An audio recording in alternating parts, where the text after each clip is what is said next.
What is going on, everyone? Welcome to another episode of 100 Yards of Football Sports Talk Radio. I'm your host and producer, Logan Landers. Joining me here today to do an NCAA Week 9 game preview between the Nebraska Cornhuskers and the Ohio State Buckeyes, currently the number 4 ranked team in the nation. Help me out is my guy from the Elite Sports and Entertainment Network. You know him, you love him. It's Jay McLovin. Jay, what's going on, my friend? And does Nebraska have a shot in this one? Do you feel a little bit down after their big loss this past week? Did you think that maybe they had a shot, but boy, after losing 56-7 to a team we just talked about in Indiana, do you think that Ohio State might have an easier path this week? So if you want to watch this bloodbath, where can we watch it? You can watch it on Fox at 11 a.m. I might have some popcorn ready to watch this game, Logan. Yeah, Nebraska got blown out by, Indiana, I believe, last or 2 weeks ago. And then they get them, so then they go to a bye week to, I guess, regroup and focus and try to get it all back together, only to come and face Ohio State next. I mean, literally facing Ohio State. I mean, that's not a nightmare. Coming off a nightmare and facing a nightmare, it's like the damn nightmare never freaking ends if you're in Nebraska. What a time to be alive, man. But yeah, so 5-2 Nebraska is going to visit number 4 ranked Ohio State at 5-1. The Raiola got 63% completion, 44 passing attempts, and 3 interceptions and 2 sacks in that Indiana bloodbath. One can only imagine what Ohio State's going to do. What a time to be alive. But if you want to know what his seasonal stats are, he's got 141 completed passes out of 213 attempts at 1,592 on the yardage, almost 1,600 yards. Touchdowns, but 6, Logan. 6 interceptions. What a time to be alive. And who is he going up against? None other than Mr. Howard over there at Ohio State. 121 completed passes out of 165. Roughly about the same amount of yardage, too. 1,574. But he has a lot more touchdowns at 14 and less turnovers at 3 than what Raiola has. So definitely Ohio State's quarterback is going to be a huge factor in this game. And Raiola is going to be hurting, I think, at the end of this one. When you look at the running backs of Nebraska, Dowdell has 81 carries at 350 yards and 5 touchdowns, and they're going to need all of that running. Going up against Jumpkins at 71 carries at 491 and 6 touchdowns. When you look at the wide receivers, obviously there's a disparity because of Raiola's not getting the ball around a lot. So Banks is at 23 catches at 316 and 2 touchdowns. And Smith is at 32 receptions at 553 and 7 touchdowns. So obviously he's throwing the ball for a heck of a lot more. And obviously, or I should say, he's receiving the ball a lot more than what Banks is. Yeah, so, I think Howard versus Oregon, right? That was the big matchup. They only lost by a point, right? They lost on a walk-off field goal. Yeah. So they easily could have won that game. Yeah, I mean, it just tells you everything you know. I mean, the guy had a hell of a game, right? 326 yards, 80% pass completion rate. He can lead this offense to a national title. I really think he can. They got to square away a few more things, but they got a really good team over there at Ohio. I got to tell you, the Nebraska offense was the worst in the Big Ten. So you're going up against the best, and you got the worst out there on the field, Logan. Their offense has not reached 30 points versus a Power 4 school yet. And they rely heavily on their defense. Now, I understand Nebraska's got a good defense. They're going to need all of that. If they even want to keep this game close, which I don't think they will. 5 touchdowns were scored by an offense in the last 3 games. 5 touchdowns in 3 games. That's all they've got was 5 touchdowns on the last 3 games. Almost as bad as what the team, who was it that we were talking about? It only had 12 points. It wasn't Washington. No, it wasn't Washington. Was it? You know what, Jay? If you want to learn who that team was, you can go check out all the videos we've done today. How about that? Yeah, we'll leave it at that. Go check out those videos. Either way, though, 5 damn touchdowns. They are averaging 2.5 yards per rush. What the hell are they doing over there? The defense did hold the opponents to 10 or less in all 5 of their wins. So that's going to be the biggest key right there. is that defense, right? Nebraska's going to need heavily on that defense, and I think it's going to break because nobody can stay on the field that long and not be tired. Ohio has had no problems moving the ball against tough defenses, so that just tells you everything you need to know about Nebraska, who can't score, and they rely heavily on their defense. But yet Ohio runs great on tough defenses, so even that's not helping them. So I think it's going to be a bloodbath, and I'm going to wrap this up. I think it's going to be 42-3. Wow, okay. Ohio State. They better bring out that kicker a lot. Yeah, if you're a Nebraska fan, might want to sleep in for this one. Might want to go out to the farm, might want to just enjoy a nice fall day. Right now, Jay, ESPN is giving, in terms of matchup predictor, right, 96.6% in favor of the Buckeyes. Not a whole lot of hope. Not a whole lot of hope for them. No.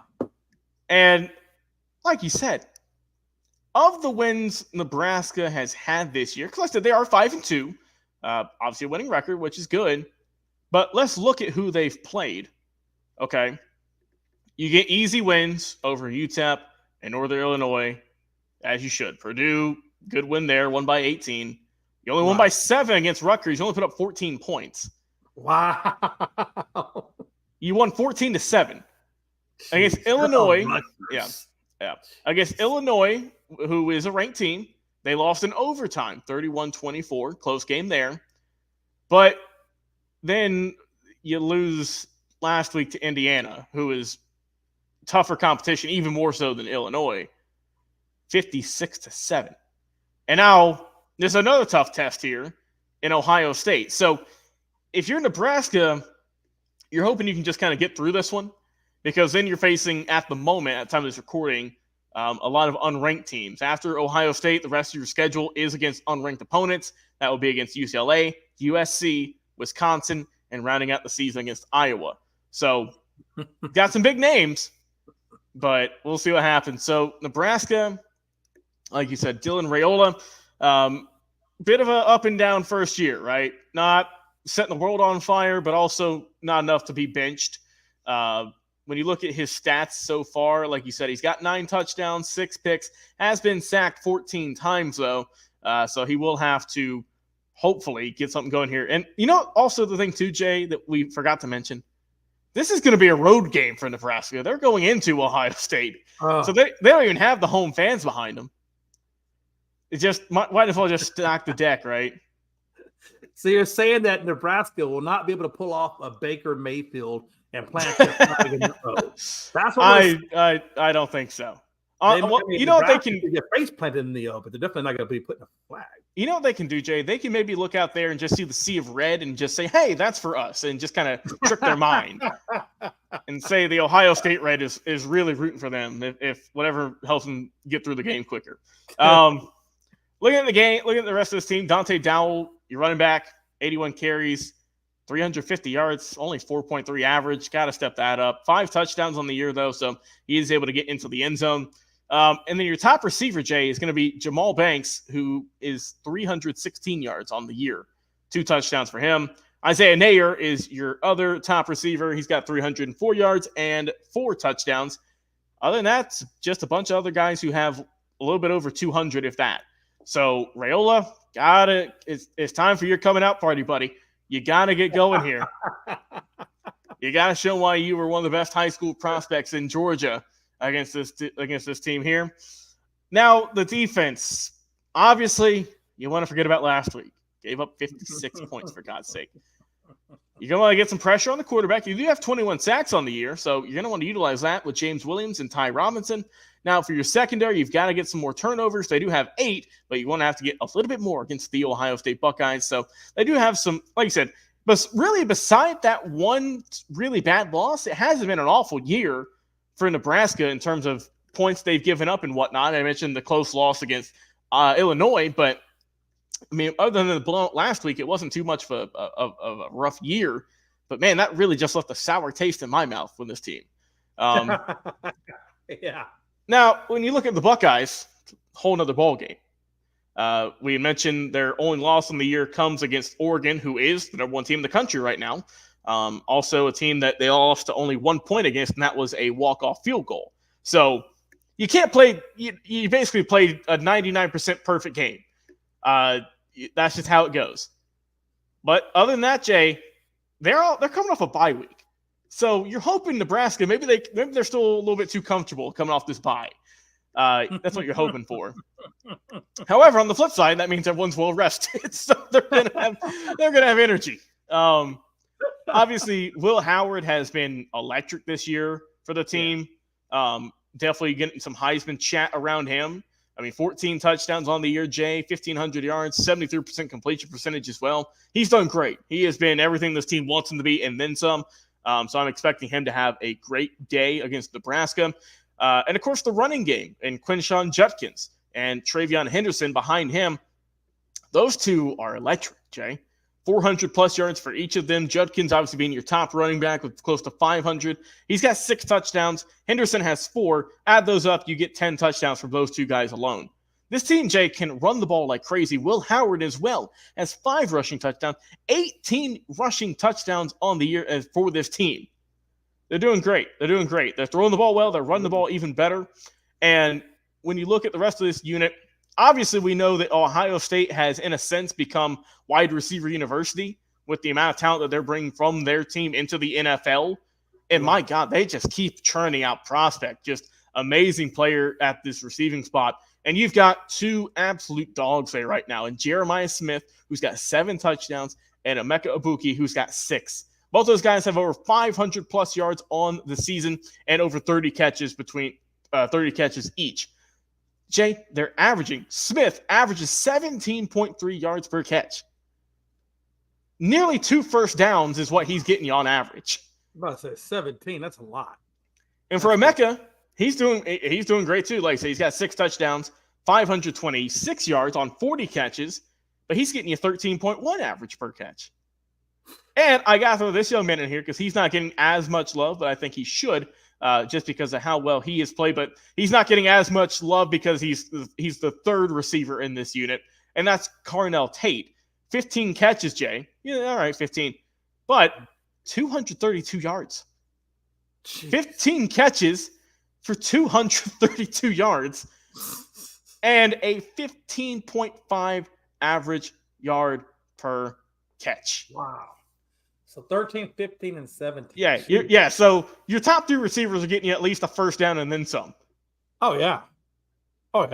Easily. Do you see? I think it's easy to see why they're called wide receiver university now. They are just absolutely flying out there, man. And the defense. When you look at Ohio State, everyone looks at their offense in terms of that is their main strength. But when you look at their schedule, right, other than the loss to Oregon, Jay, this team is lights out on defense too. Beside the 1 game to Oregon, they have been just steamrolling people.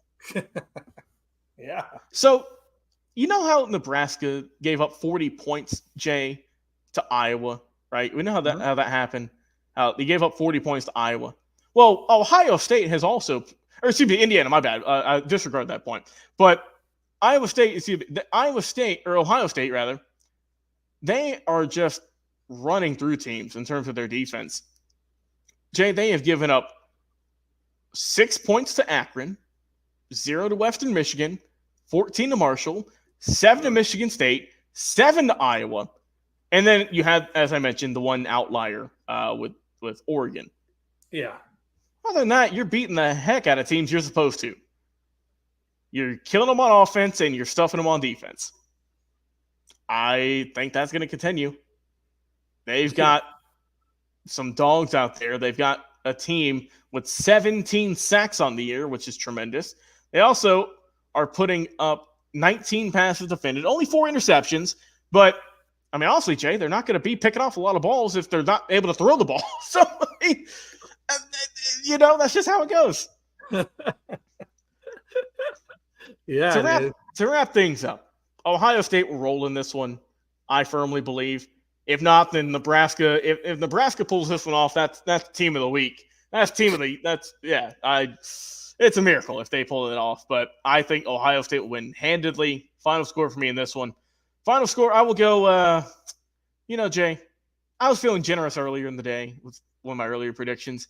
I'm feeling it today. I think it's maybe because we're filming on a different day. Maybe I'm a little bit more generous today. I still think Ohio State will win. Final score of this one, I'll go 45-10. Buckeyes will roll, and they'll still remain top 5 team. And who knows? Who knows what will happen with all the insanity of the college football playoffs that have been happening through these first 9 weeks, 8 weeks so far going into week 9. There ain't no telling, man. This team could very well be the top team when all is said and done. It remains to be seen, but I think that this will be a cakewalk for Ohio State. Nebraska, just close your eyes. It'll be over soon, and you'll be moving on to an easier lineup next week after this one's over. But I think Ohio State will win this one in a dominant fashion. Jay, I appreciate my friend coming on today talking about Ohio State and Nebraska. I want to hear you guys' comments in Facebook and YouTube. Who's going to win this game? What's the final score going to be? And who's going to be your team MVP for either Nebraska or for Ohio State? Once again, for Jay McLovin, I've been your host and producer, Logan Landers. Until next time, Jay, go out there, watch some college football, and we'll see you again on another live.